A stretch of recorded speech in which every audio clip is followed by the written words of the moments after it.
एक नम्बर त हेर्नुहोस्, नेताले के गर्ने हो भन्दा नेताले आशा जगाउने हो। देश र नागरिकले, कर्मचारीले सबैले मिलेर बनाउने, तपाईँले पनि बनाइराख्नु भएको हो, प्रश्न गरेर चेतना भरिराख्नु भएको छ, हामी पनि प्रयास गरिरहेका छौँ। मेन भने चाहिँ यो देशमा केही हुन्छ, मैले गरेको कामले काहीँ न काहीँ इम्प्याक्ट परेको छ भनेर नागरिक जुन दिन मोटिभेट हुन्छ त्यो दिन देश बन्छ। के चमत्कार हो थाहा छैन मलाई, के पर्सनालिटी हो होइन, म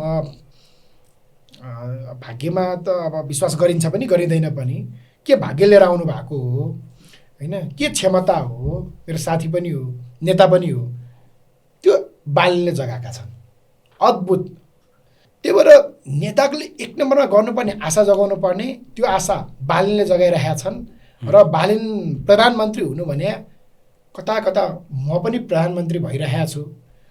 अर्को नागरिकलाई सोध्यो, त्यो स्कुल हिँडेको भाइलाई पनि, यो त मेरो प्रधानमन्त्री हो। अर्कोलाई सोध्यो, होइन मै हो प्रधानमन्त्री भन्ने जुन एउटा होप जेनेरेट गराएका छन्।